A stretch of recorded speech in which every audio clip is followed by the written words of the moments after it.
You're listening to 5 Things with Lisa Birnbach. Hi, it's Lisa Birnbach. Well, I had a whole thing planned, but due to the events of January 6th, I, of course, had to rewrite my introduction. And it doesn't matter how many times people said, "I told you so," or how many times people said he wants a civil war, or how many times you told people he wants a civil war. He got a battle yesterday. He got it.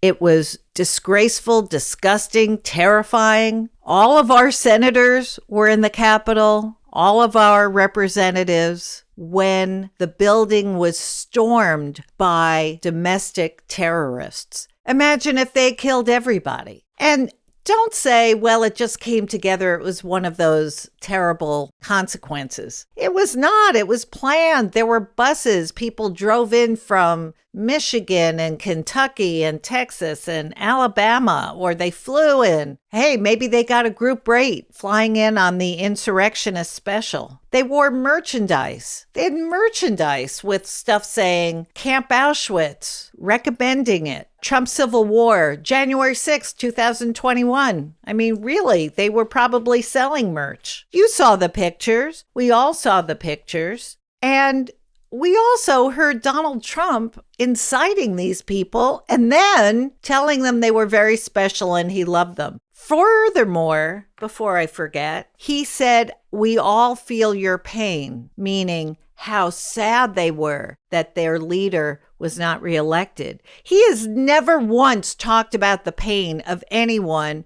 who lost a loved one to COVID-19. Not once. Ugh. This podcast, I have to remind myself, is called 5 Things That Make Life Better. Some of you may recall that I began it as a way to cheer myself up because of the Trump administration's many bad moves that made me sad. Every day brought bad news many times a day, but it was Ryan Zink, was that his name? Zink, who kept spending money on his office. And he needed a special cone of silence or something. I don't remember what position he had. Or it was Betsy DeVos making sweeping changes in public education, a subject about which she knew nothing and knows nothing. Or more environmental protections rolled back. And those seem like baby problems, baby infractions compared to what's going on now. But I gave myself an assignment. Find 5 things. You can do it, Lisa. You can do 5 things that make your life better. And I did it. And I kept doing it. And it did make me feel better. And then I started having guests. And then we had interesting conversations. And I read a lot of great books. And really, we enjoyed it. It was upbeat. This podcast got a reputation for making people feel better. And we helped one another through the gloom. Well, I thought that, not that life was going to change on January 1st, but that we could really just enjoy the expectation of better days to come. And then this happened. So look, we know it all. He's a madman. He's a narcissistic sociopath. He's a malignant sociopath. He's a demented. He's a Russian agent. He's Vladimir Putin's asset. I don't know. He's bad. He's bad, and God knows what he can do before he leaves. But guess what? I have a perfect guest for today. I started following Noel Casler, a couple of years ago. He used to work for Donald Trump on the Celebrity Apprentice. He worked on the finales, bringing celebrities to the show, managing their many needs, and then getting them to the after party and photographed and so on. He also had to manage Ivanka Trump at the finales. So he really saw the family up close and the dynamic. He also worked on some of the beauty pageants that Donald Trump ran. He also worked on very wonderful shows like the Kennedy Center Honors and Super Bowl halftime shows and stuff. That's what he does. Of course, he had to sign an NDA working for Mark Burnett and Donald Trump. And he did sign it, but he's been talking out quite bravely, I think. And why is he talking out? Because he knows that he's wanted to warn us about this person. So he does stand up. He's very entertaining, and I think you'll enjoy our conversation. But first, there are 5 things that make my life better. Number 1, the puppy, Sheila, is sleeping near my ankles. I love looking down at her. It's so sweet. She is optimism for me, that we are putting our hearts into this little creature. It's very nice. Number 2, we just bought a mattress. Now, listen, if you haven't bought a new mattress in a long time, you're going to have to do about a semester's worth of research. It's very laborious. And then there are all these newcomers that have tried to disrupt the industry that will mail one to your house and you can try it and send it back. Anyway, we did the research, we did the shopping, we got the mattress, and we are hoping that it will like us as much as we want it to and as much as we can. You know what I mean? We just hope we like it. The first 2 days were a little iffy. Number 3, saying I love you to your friends, your loved ones of any kind. You know what?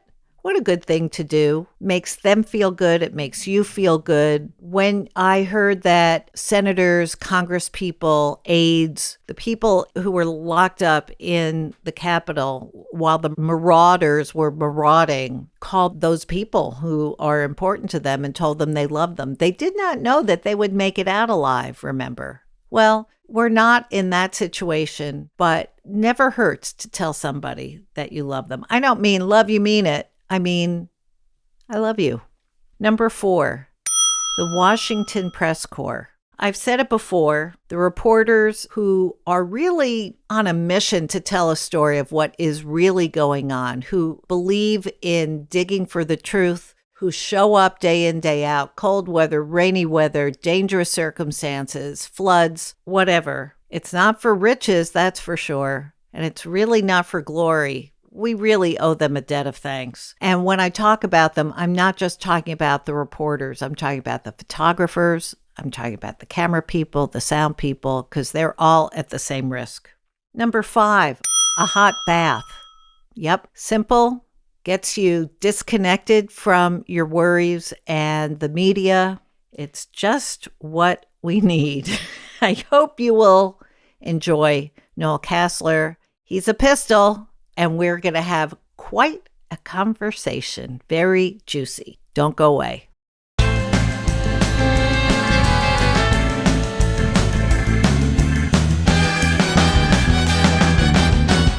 Noel Casler, I have never been so excited to talk to somebody as I am talking to you because you know everything. Welcome to the podcast. Thanks, Lisa. It's an honor to be here. You worked on Celebrity Apprentice for 6 seasons, is that right? Correct. I did the finales, the Celebrity Apprentice finales for 6 seasons. I'm telling you, I'm so dumb. I didn't know there were 6 seasons of that. But okay, so there were. And you work in your career, you've worked as a sort of celebrity wrangler, producer, talent person on television and in live events. Exactly. That's exactly what I did for 25 years. Everything from the Super Bowl halftime show to the Kennedy Center Honors. I did the Tony Awards for 20 years, the Grammys, anything you see live on television where talent is performing, I was involved with. And that's a very small world. And most of the things I did were sort of big marquee events like that. The ancillary side of that business is doing something like Celebrity Apprentice, where it was just a goofy little thing that I did on a lark and it turned into, well, we know what it turned into. We know what it turned into. But riddle me this, as the kids say. And I don't know if you know this, Noel, but I went to Mar-a-Lago with Donald Trump because it was in 1996.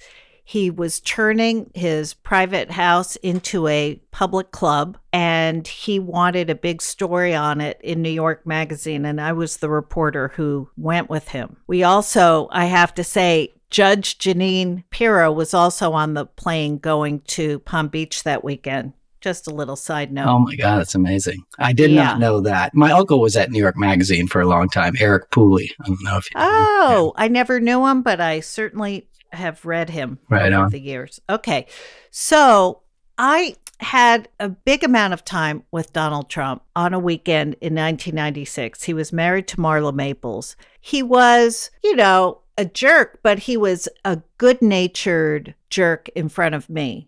And he wasn't even that much of a jerk in front of me. He was just a bragger, but he did not show any signs of the ruthlessness. Now, I know it was an act. Anybody can behave well for a weekend, but the ruthlessness, the racist, the rapist, I have racked my brain over and over. Did he do something to me that I have buried? Did he do something or say something about other people in my presence? Nothing. I got nothing. So when he ran for president, I thought it was a joke, as did everybody. And I was devastated that he won, but had no idea he was so evil.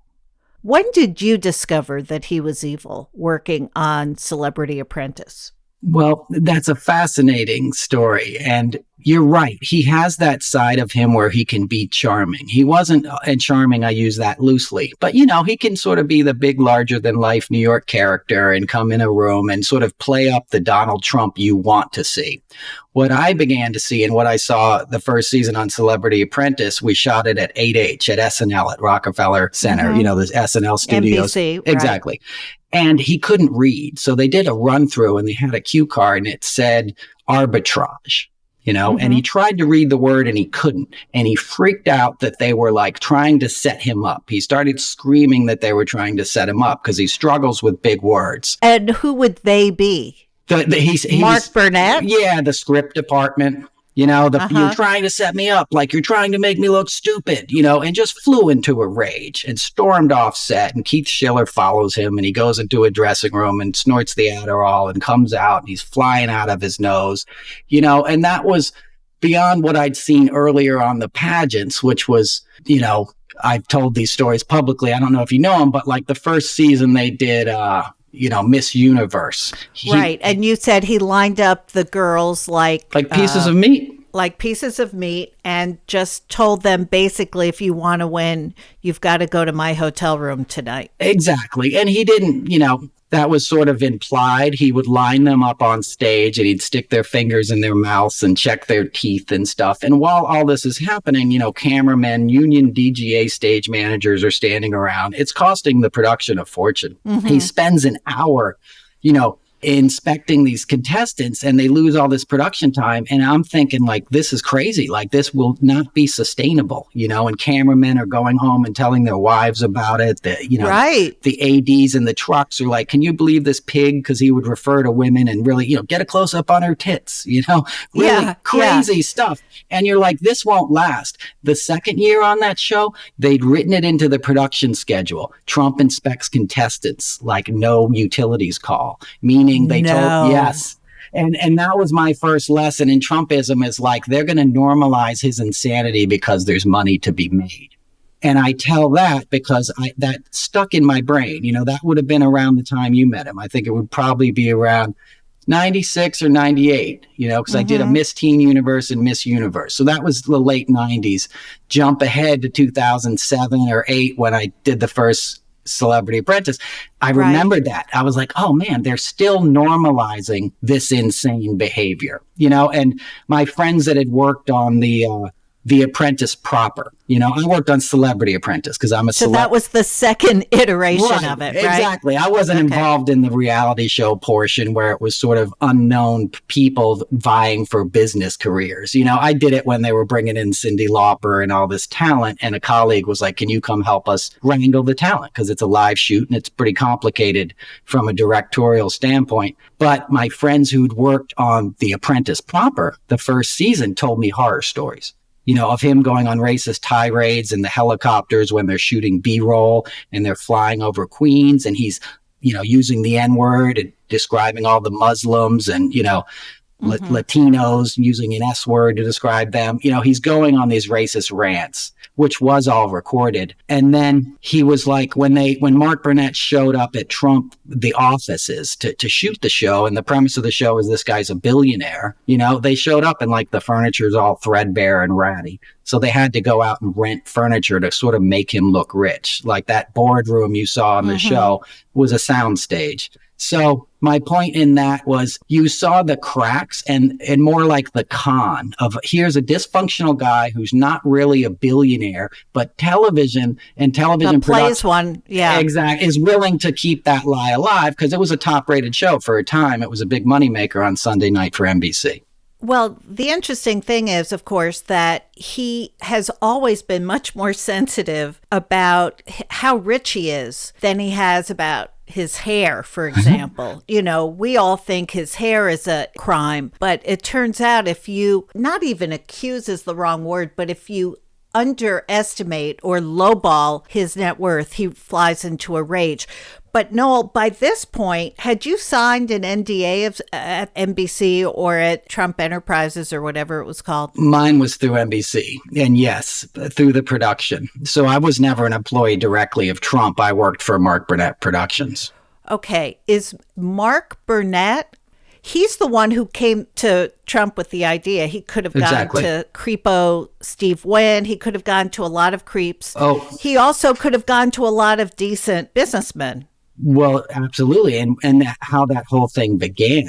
And there was a great piece in the New Yorker last year, a couple years ago. Patrick, I can't think of his last name, a writer, did a deep dive on it. Burnett had gone to Putin first. His original idea was to do it on a Russian oligarch and the Mir space station. And like funding of the space station. And those, come on. It's a true story. You can look it up. That's why I told you the New Yorker at the beginning, because it sounds too unbelievable, but it is in fact true. So that was Burnett's original idea. They're the ones who said, no, you want to do it on Donald Trump back in New York. So it was the Russians. It was a production note from Vladimir Putin. Exactly. Because that's what he wanted permission from Putin to film part of the Mir space station. And it was tied in with an oligarch somehow. I don't know if the Mir was being funded by oligarchs at that point, but that was his original focus. And they were like, no, you want to do it on basically our boy in New York, who's laundering money for us and help us launder his image and make the world think he's a big billionaire. Because if you remember, his stock had fallen, so to speak, before The Apprentice aired. You're a New Yorker. And the weird thing was when he came and did that show, he brought all his kids on board. If you're a billionaire's kid, you're doing equestrian stuff. You know what I mean? Mike Bloomberg lives down the road from me. His daughter's got a riding ring. She's not. She's got a life. Right. Yeah. But he had all his kids on there literally collecting per diems. They were showing up on the show because it was the best paycheck they had in a long time. Because if you also remember, he'd blown that inheritance that he got from his father that he forced his siblings to sell. So he was on the ropes financially when he got The Apprentice, and it was a huge windfall, and the whole family got in on the grift. My jaw is on the floor, so give me a moment just to process that. So Mark Burnett honestly, this is Mark Burnett's fault. All of this. It is, and Mark's a huge enabler. Trump follows like 47 people on Twitter. 2 of them are Mark and his wife, Roma Downey, who purport to be deep Christians. Exactly. Well, that's another thing I'll never understand is how Christian people justify their partisanship of an adulterer, liar, cheater. But I don't know if we can get to that. But so you signed an NDA, and so did many other people, and everybody else has stuck to theirs. I do worry about you. My uncle does too. Yeah. We know he's litigious. We've seen what he does. Now, of course, he never pays his lawyers. So, there's probably nothing he can do to you. It's bigger than me. Here's my take on that, if you want. They reached out to me in 2016. I worked on Obama's inaugurations, President Obama's 2 inaugurations. So I had friends that had transferred over onto Hillary's campaign. And one of them reached out and knew that I was sharing these stories about Trump, like the behind the scenes stuff that wasn't coming out. Because former directors of the show, ADs, people were all talking about this stuff. The things that I know are not unique to me. There's people that know worse, and we all talked about this stuff openly. So I'd sort of been speaking about it on Facebook. A friend reached out. I was doing the New Yorker Festival at the time. And I remember we were at the town hall. I was with Springsteen and Louis C.K. doing a live talk with the three of you, the three Musketeers. David Remnick was there, and Molly, I forget who else was the MC. But anyway, so they reached out to me that day and said, look, I'm working for Hillary's campaign. I know you've been telling these stories. Would you mind talking to them? And I said, I'd be happy to, And I spoke with somebody at her campaign, told them what I knew.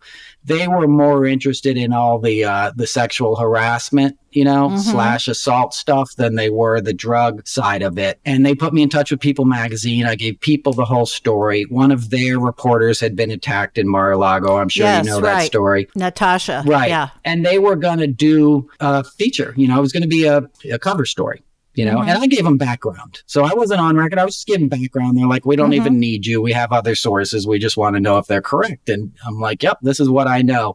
It never happened. It never came out. I don't know if there was catch and kill involved in the People magazine. I suspect there was.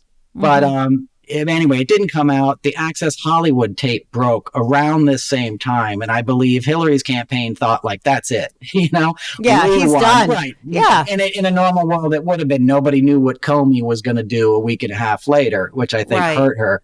Right. And obviously there was all kinds of other stuff that went on, 70,000 votes in 3 swing states, but that's another issue. But so anyway, cut to the chase, he wins. Right. And I'd been calling all my colleagues during the campaign, being like, talk to the New York Times, talk to this one. Do something, right. Do something. My buddy, who's an audio guy, heard that rant I alluded to in the helicopter when they're shooting B-roll. Because if the N and the S. Yes. And the gist of the statement was, look down there at Queens. When I was a kid, this was all white. Now look, it's a bunch of NS Muslims, that's disgusting. It was a white supremacist rant. Right. And my buddy's a Puerto Rican, New York Puerto Rican sound guy, who's was telling me he couldn't believe he would say this stuff. And that's the other thing with Trump is behind the scenes, he would flaunt his power. He got off on the fact that he could get away with saying the N-word in front of all these people and describing other contestants. So long story short, I tried to get some colleagues to speak out. They didn't want to. Not that they didn't not like Donald Trump. In our business, you can't really speak out. It wasn't right. The juice wasn't worth the squeeze, for lack of a better term. Well, and also, I remember when Tom Arnold was trying to get the audio tapes of the racist rants. I was thinking, the people who will be upset by it are us. Right. The people who support him will love that. That's an excellent point. It's not going to help. Right. And all the wonderful books that have been written by people who saw him up close, they're only read by Democrats. Absolutely. No, that's a wonderful point. I mean, James Zirin wrote a book, the former SDNY prosecutor, outlining 4,000 court cases. You needed nothing beyond that, just knowing a couple of these nefarious deals that Trump was involved in the building of Trump Tower, in 1982, 83, crazy stuff. Just lying about how many stories exactly. and how tall it is. I know. I mean, his lying is compulsive. We know that. And there's a lot we know about him through his niece and through just watching him and his occupation of our brain. But stuff, or you're willing to talk about stuff that other people haven't. So I want to get straight to Fake Melania. Yep. Okay. I truly believe, based on reading your tweets, that there is a cadre of women who have gone on the road with him or who have been filmed behind him who are not his wife. Is that true or not true? 100% in my belief that is true. Okay. And part of Trump's... Bingo. Yes. And I knew it. Right. And I'm not working in the White House now. I don't have firsthand, I don't know, I didn't watch them switch them out in the coat closet, so to speak.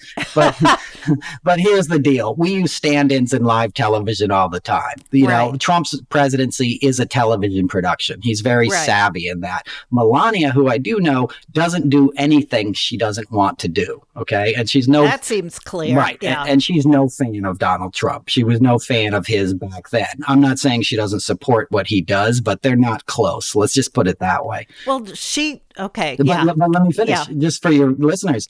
So she doesn't do things she doesn't want to do. So sort of a B-roll take like, hey, we're going to Arlington Cemetery today to stand in front of a grave for a photo op, you know. And for a nanosecond. Right. And the press pulls 100 yards away. I'm not going. Send the stand-in. You know, I'm not sitting in hair and makeup for that. Yeah. And if you look at the pictures, tell your viewers, just look at or your listeners, look at the photographs. The photographs, it's obviously not her. It's obvious. Right. There's a woman who smiles much more broadly than Melania Trump. Who's shorter? Because Melania's taller than Trump when she stands next to him. Trump wears lifts in his shoes. He's about 6'1". He tries to come off as 6'3", but she's, you know, over 6 foot in her high heels and her hair. So the woman they brought back from Mar-a-Lago and apparently went down there with clearly is not her. You know, the big sunglasses, the different chin. Now, I've been speaking about that, as you mentioned, on Twitter. So somebody who followed me unrelated to this, someone I sort of trusted, you know, who'd been sort of in the Twitterverse thing with me, sent me an email or, you know, a message about a summer ago and said, hey, you know, I was at a party in the DC area with a well-known photographer for the White House. And they said, yes, there absolutely is a fake Melania. We know it, but there's so many other lies and malfeasance that we're just not kind of making it a story. Oh, right. Because he throws so much garbage out every day, and the White House does every day, that you can't catch all of it. Right. You have to let a lot of it go. I am 100% positive that you're correct. I've studied the pictures because, you know, I'm ashamed to say it, but I'm fascinated by it. Also, it's very well known that Melania has a boyfriend. Yeah, Hank. Or Hank, or at least had a boyfriend before she moved down to Washington. And he was one of the reasons she didn't want to leave town. Absolutely. And he was cool with it. He didn't care. They were like coming from different camps back in the finales when I worked with them. She was coming from a different place. It wasn't like they were arriving together in the same SUV from Trump Tower. Right. Okay. So confirm this, because I've been told by reporter friends that this is true. Melania Trump does not live at the White House. Yes. She has her own accommodations there, and she has her hair and makeup room, but she lives with her parents and Barron somewhere else. That's what I am told. And I think it's in Potomac, Maryland. And I can't speak about her son because he's underage, so it's just one of those rules. But I know somebody involved in the situation who confirmed that to me, you know, who's involved with schooling and stuff. And so everything we know about her and Donald Trump is a lie. Absolutely. And I'll give your listeners another, you know, sort of clue into that.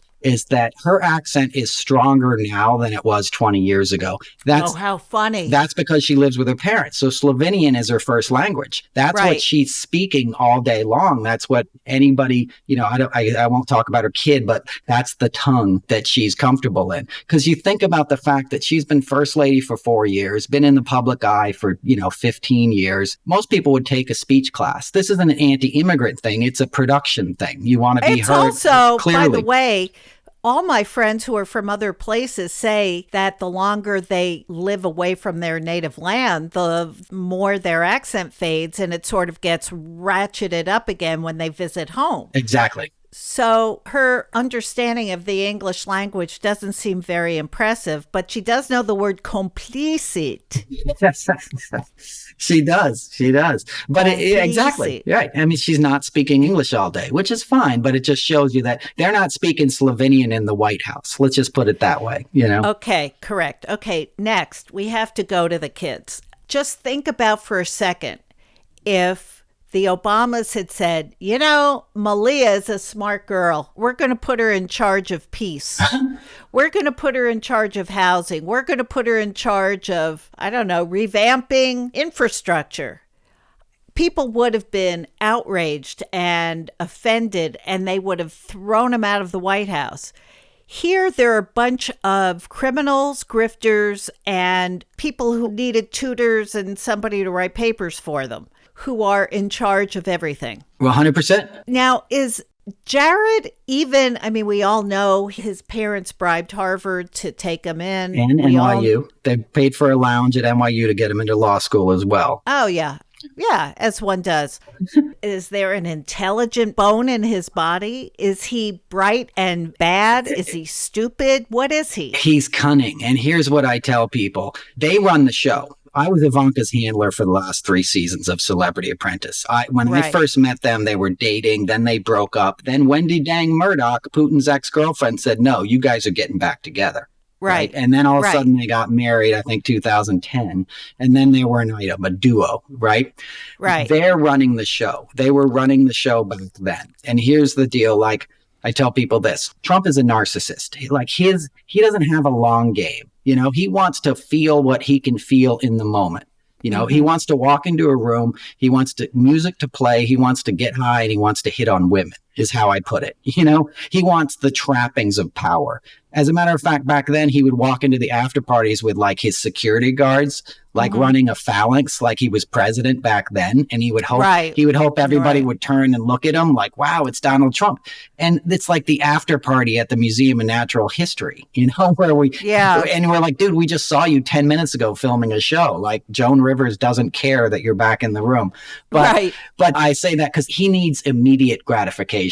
Jared and Ivanka are playing the long game. They want to be rich and they want to run the world. So while he is not smart, he is ambitious and he's dumb enough that he thinks he's smart, if that makes any sense. You know, he thinks like he can get what he wants from MBS, you know, Kingdom Saudi Arabia, MBS, and not realize like MBS is going to murder a reporter. You know what I mean? Like, Jared thinks he can set up a back channel with Russia while Trump is still president-elect, you know, and sort of cut the foreign service of the United States out of the equation and not get busted for it, which he did. But okay, so of all the malignant things that have happened and been done, this wouldn't work if the GOP didn't let it work. Yeah, absolutely. You know, you're talking about criminal acts, you're talking about malfeasance, you're talking about treason, you're talking about violations of every kind, but it would not have happened had it not been for little Lindsey Graham and Mitch McConnell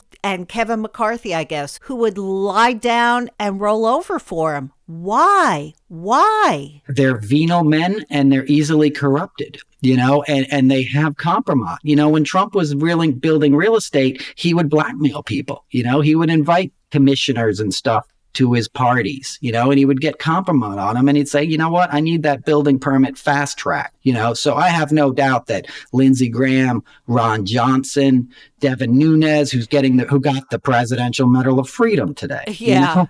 And Jim Jordan, who still has to answer the Ohio State. Right. Who looked the other way. Right. 500 people were molested by that former doctor or coach. Right. So these guys are easily corruptible, you know, and Trump exploits that, you know, and Trump also gets these type of guys that look up to him. People fall for that kind of sense of power. I think they were intoxicated by the power that he showed in these MAGA rallies. Not that it was powerful to a sentient being with any kind of intelligence, you know, but to people that were looking to exploit their base. You know, somebody like Mitch McConnell, who, you know, has the 43rd, like, poorest state in the union with the lowest education numbers, but is worth $20 million himself, doesn't want his constituents to find out they're getting screwed over by him and he's getting rich and they're getting nothing out of the deal. And if a charismatic guy comes by and waves a flag, you know, and makes it real simple in one little MAGA slogan, that becomes hard to resist for these guys. But I agree with you. What I'm most shocked about is that none of these guys wanted to be a hero in the last 4 years. You know, it would have been so easy to be like, I'm going to be the guy to take him down, you know?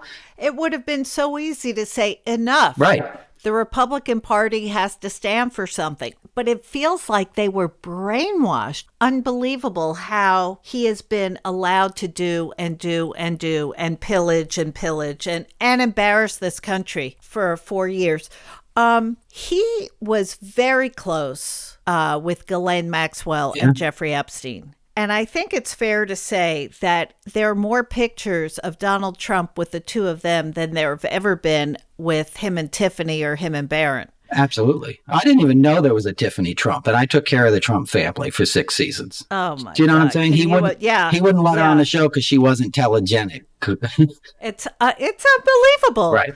It's unbelievable. By the way, the article I wrote for New York Magazine is the article in which he was sitting at a fountain at Mar-a-Lago with his arm right under her breast. That famous that's picture. the famous in front of the fountain with the pelicans or whatever, with the toucans. Exactly. Well, that whole thing is just disgusting. And I live in Carnegie Hill. That's my neighborhood, right up Fifth Avenue from Epstein. He was on 71st Street. I would go by there every day, not to his house, but I had business later, down by the Explorers Club across Madison. Right. So I was always in that neighborhood. And that's a story that certainly hasn't been told. As you mentioned at the top of the show, I do a lot of events in New York. So I did like Rock and Roll Hall of Fame inductions, which used to be at the Waldorf. I did the Angel Ball every year, which is a Denise Rich charity, which Ivana Trump would always be at. She was there the last time I was there, which was last year. They canceled it this year, obviously. She always had a table. Ghislaine would go there all the time. Ghislaine, Melania, Trump, Jeffrey would hang out at the Rock and Roll Hall of Fame. They would get a table. I got into it with Naomi Campbell, who was their other running buddy. Naomi was always with them. So he was always around. I also did the Les Wexner, the Victoria's Secret runway shows. Oh, my goodness. So, yeah. I mean, I don't know how deep you want to go, but that's a story that hasn't been told. And I'll say this one thing, which always creeped me out, and I wish somebody would look into it. Howard Lutnick had a big fundraiser. He lives next door to Epstein. Lutnick is Howard Lutnick, yeah. Do you want to tell who he is? He was the CEO of Cantor Fitzgerald, the founder of Cantor Fitzgerald, the boss. The company that lost so many employees at 9/11. 700 employees. He wasn't at work that morning.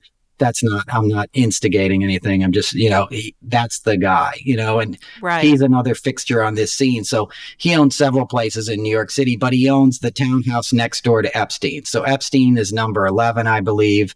Lutnick's is number 9. And he bought it from Jeffrey's brother, who brokered the deal, right?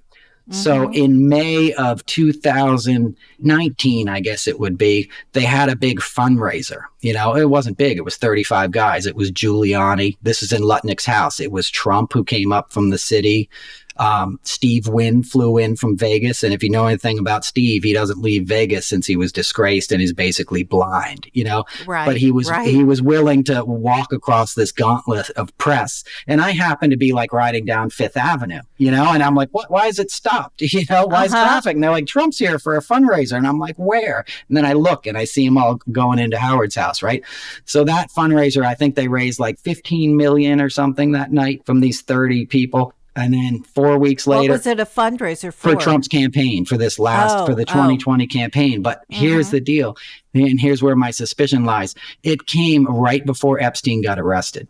So the fundraiser's in late May. Epstein, who doesn't know he's getting arrested, flies back into Teterboro right after the 4th of July, and gets busted. So my sort of pet theory was always like, though Barr couldn't stop the arrest and the investigation, the original deal that Alex Acosta had set up, which had the provision that all these other businessmen that were involved with Epstein were going to get a pass. Their names were to be kept out of this in perpetuity. That deal fell apart when the SDNY had reason to pop Epstein, right?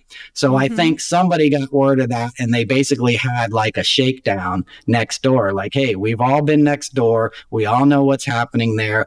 We can't stop it to a certain extent, but we'll take care of it. But it's time to pony up for the boss. It's time to kick in your money, because if Trump's not president, this thing isn't going to go away. And then Epstein died suspiciously, at Manhattan Correctional Center, and Barr, who had recused himself from the case, put himself back on the case. Before Epstein met his demise. And that goes towards my theory of like, okay, we're not rock solid airtight like it was before when he had the sweetheart deal. He's back in play, so to speak, which means we're all in a bit of jeopardy and peril. But if you pony up, we'll make sure it's taken care of. I mean, I know it sounds crazy, but not to me. Right. You know how the world works. There's a lot of. Oh, you know, let me make this one more point. Do you mind? Yeah. So, No. so then he's died. He's dead, right? Right. So, like, and I said I have business there all the time. I go to a meeting there a couple times a week at the end of the block on Madison and 71st. You know where the Ralph Lauren is and all that. So I'm riding by after he dies, you know, in the days after that week, and I'm expecting to see all kinds of press, right? And the only press that's there is a Russian reporter. And he's outside of the door. And I posted pics of this on Twitter. He was outside of the door for 2 weeks after Epstein died, just doing live hits for RT, you know, whatever their news is, RT News, the Russian. Right.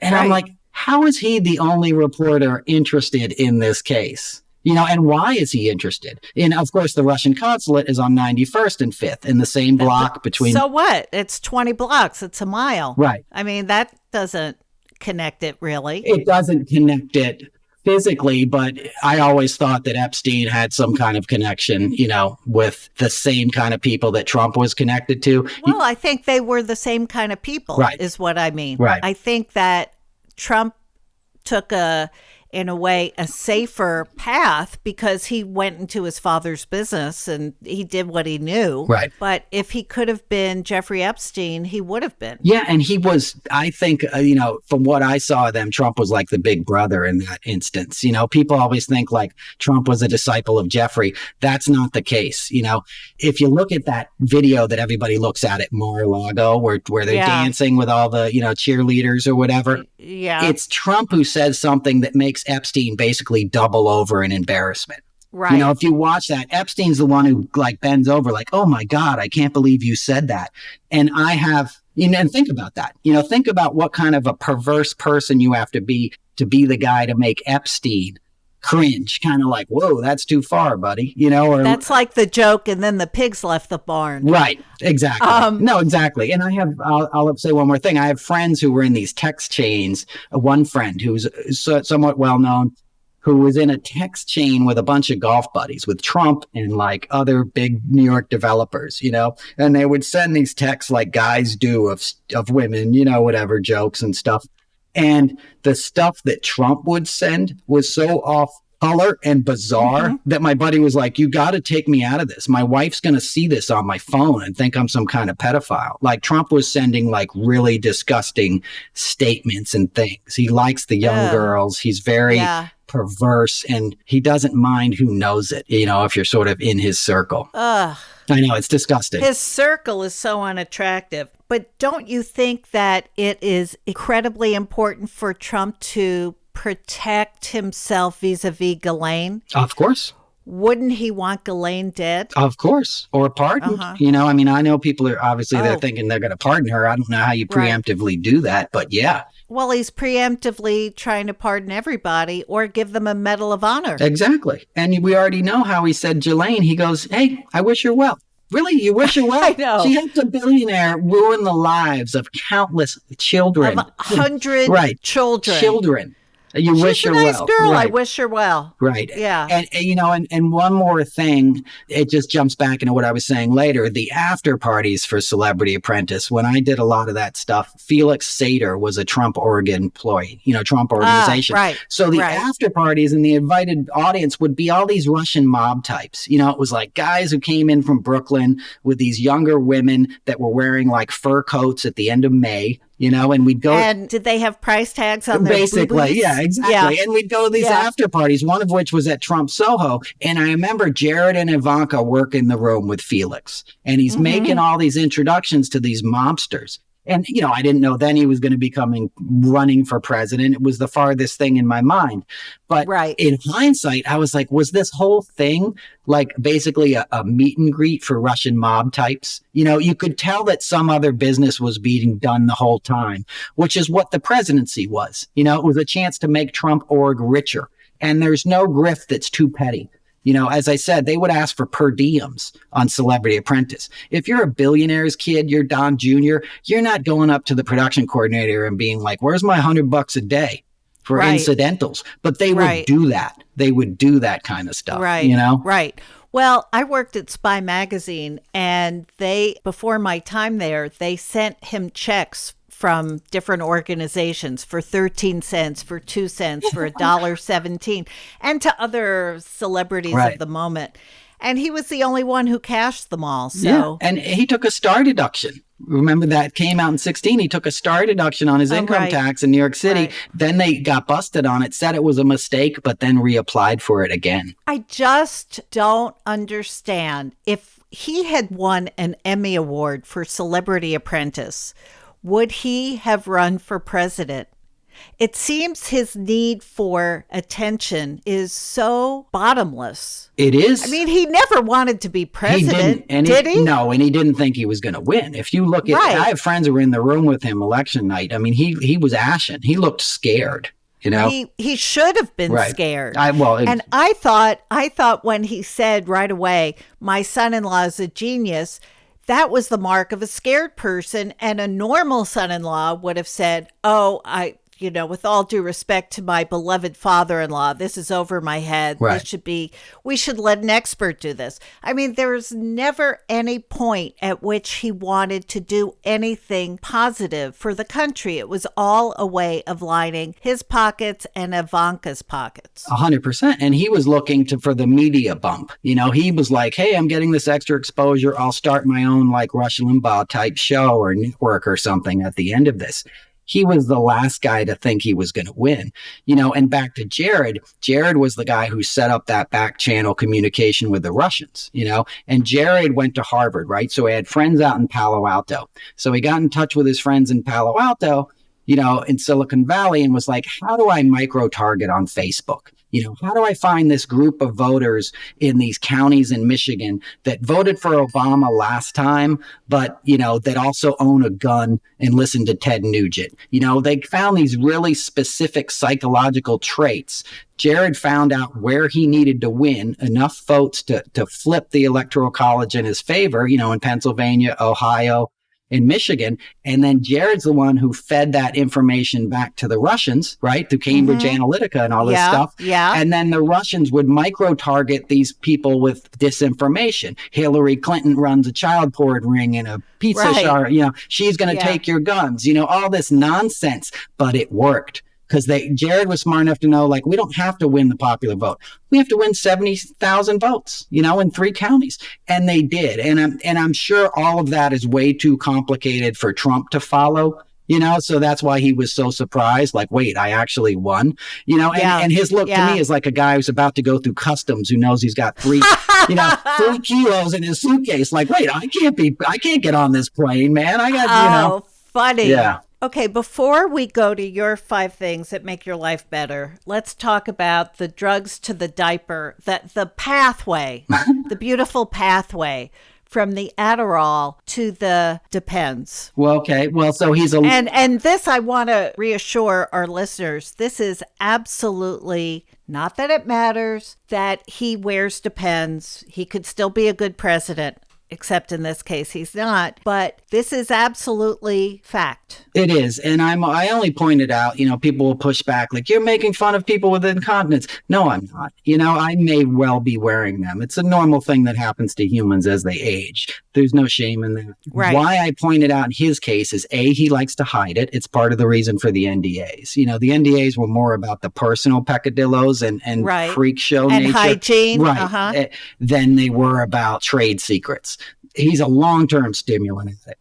That's what he did in the 80s, the 90s. He would do cocaine. He would have methamphetamine at these after parties. He would have like bikers come in there, like really crazy, sketchy stuff, which I put pictures up of, right? But his maintenance high, and I'm not even like abusing using drugs. If you can do your job and use drugs, like I used to tour manage Crosby, Stills and Nash, if you can do the gig, fine, but if you're an addict, if you're in active addiction, which he is, it means you're living in resentment and self-centered fear. Everything is about you and your grievance and nurturing it. And all you have to do is look at Trump's tweets to see that. He's very much an addict. But anyway, he chops and uses the Adderall to read. It's like I explained earlier, when he can't read that 3-syllable word, what makes him feel powerful, like he can have control, because he's had dyslexia since he was a kid and his family hid it and they didn't treat it because they see it as shameful. It's not, but he never treated it. Right. So you see how scared he is when he has to speak in public, when he has to read off a page. He's just following his finger and just phonetically going through the words. So he uses the drugs to feel more powerful when he does that. That's why he sniffs. That's why he was sniffing in the debate with Hillary. Right. Yeah. I'm also the guy who pointed out all that Sudafed in his desk drawer at his office in Trump Tower, because he would take that all day too, because he was stuffed up from snorting powder all night. But does he still have, what's that thing that if you snort enough cocaine, septum. you get a hole in your septum, too. You can see it. I pointed it out, I don't know how many times on Twitter, and sometimes people go with it and they don't. It's right there. If you look at any photo of him, there's a big scar on the right side of his nose, a big discolored lump, and makeup wouldn't stick to that on The Apprentice. It was a production issue because pancake makeup wouldn't cover it up. That's part of the reason he wears that orange concealer all the time. Well, I thought that's why he wouldn't wear a mask, was because it would smear his makeup. Could be. But to your point, he put a hole in his septum from sniffing so much, But anyway, to answer your question, if you do a lot of stimulants, it stimulates your bowels. It's a diuretic. It moves water through your colon. So he couldn't control himself, and he would lose control of his faculties on set, on The Apprentice. It's all on audio. He's done it as president. Even that tape that was released yesterday, there's people on Twitter like, look, you can hear in this second him doing that. It's gross, but I only pointed it out not just to make fun of him, though that's always an added benefit because, he's a bully and that's what he fears, is being embarrassed, but because it's a sign of addiction, and it's a sign of how dysfunctional he is as a human being. And that's the last guy you want leading the free world and making life and death decisions. And we see the results of this. Yeah. Right now, we're in a limbo that's more frightening than anything we've lived through. Exactly. And you asked at the beginning of the show why I spoke out. This is why. This is why I said NBA be damned, because the guy I know would kill us all to save face, to not be embarrassed. He's a psychopath like no one I've ever met, in terms of his own needs are more important than a people's needs. And sadly, my greatest fears came true. There's 350,000 people that were alive this time last year that are no longer alive because he spent a year focusing on his political ambitions, not solving a deadly pandemic. He said to the Secretary of State of Georgia in the now notorious phone call, he said he got bigger ratings at his rallies. He had bigger rallies. Exactly. I mean, the man doesn't get it, that we all see that he will lie to create the illusion of popularity. Exactly. And that's all he wants. And that's what's important to him. And that's never enough anyway. Because it's filling a hole. It's back to what I said about addiction. If you have that psychological sort of defective character, you feel worthless on a deep down level, and you're trying to fill that feeling with drugs, with power, with sex, with whatever these outside things that you think are going to give you more value in somebody else's eye. What do you think will happen to him after January 20th? That is a very good question. Do you mean legally or psychologically or both? Both. You're talking to somebody who's seen him get away with everything his whole life, so I don't hold the same gleeful, like, he's going to jail. I'm like, okay, well, he also raped somebody in Barney's and got away with it. You know what I mean? Like it was Bergdorf's, but yes, that was my friend. Yeah, right. Yeah. And Gene, who I know as well, who's been very kind to me on Twitter and who I believe beyond any shadow of a doubt. And, that's who he is. He's a guy who thought he could get away with attacking a famous woman that he knew, in one of the busiest shopping districts in the entire world, 3 blocks from his office, in a building with his name on the side of it. Like what else tells you what a monster this guy is than that? So he's somebody who's been shown that he's above the law, and God bless E. Jean Carroll. She's a hero, and she's going to be the one to really stick it to him. I think her case, he can't run from that fast enough, and she keeps getting these wins. Robbie Kaplan, another hero, Yes, absolutely. And that's my goal, is that it's women that take him down, so let's hope the New York AG can do something. I think he'll go to Mar-a-Lago He'll never get over this loss, but the ability to monetize it will take some of the sting away, Yes, he'll be able to go give speeches. Exactly. And sell for T-shirts. money. Right. Instead of having to do a free rally, he can charge. Exactly. And he will. It'll be like WrestleMania. It'll be MAGA mania. And he'll, MAGA mania. Yeah. Rush Limbaugh, that guy's not going to, be around forever broadcasting. So he'll get some big contract like that. Some radio network will give him, $100 a day or $100 a day. That's what he deserved. Per diem. Right. Whatever. An obscene amount of money to be a thorn in Biden's sides. That's why it's so important to do something, especially about what happened yesterday. That was a crime. Carl Bernstein's an old friend of mine. I know Carl for a long time. I've talked to Carl about all this stuff going back years. Carl was all over the news last night. Like, this is worse than Watergate. And Carl, it's way worse. And Carl told me that 4 years ago. We talked about all Trump. He knows who he is. I told him everything I know. He's like, yeah, no, this guy makes it look like child's play. Right. So we're in a moment, and we've given him a pass too many times. Impeachment, okay, we can't do anything. We're going to let him slide. It's like, I believe we have to stand up for the principles of democracy. And no matter what, impeach him even before he leaves, and follow up with charges and follow up with the people that have enabled this criminality. Your Mark Meadows, your guys that have just turned the other way to just blatant disregard because it's dangerous. And hopefully Wednesday comes. Bill Barr. Right. Bill Barr should be disbarred. He sure. And Bill Barr is dangerous. Mike Pompeo is dangerous. Trump is dangerous like a loose cannon. These other guys are crafty. Imagine what a Tom Cotton would have done in this presidency. Somebody who had some self-discipline. That's what I fear most is that Trump, opened the floodgates for these guys, but that somebody who has a little more of a long game and a little more self-control, that person could be really unstoppable. It's true.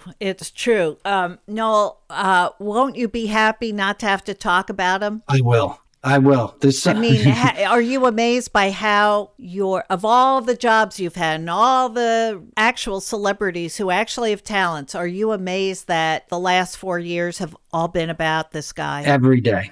Right? I was talking to my manager today and it was like, I have all these great stories of like hanging out with Stevie Wonder and Barack Obama and Oprah Winfrey. And, I worked with Michael Jackson. Like I've seen all these amazing things and had a firsthand view. I did all the Super Bowl halftime show, like just really cool stuff. And I'm like, so I want to write about all that and all the positive things I've seen, Right. But everybody's just like, Trump, we want a Trump book. We want this and that. So, Well, and let me say one more thing. I didn't write a book on Trump purposely. I was like, I'm giving this away on Twitter. I'm going to do it in stand-up. My stand-up stuff is like $12 to get in, at a club. It's not, I'm not getting rich. I'm not like, here, follow me. I'm trying to say what I know because it's bigger than me.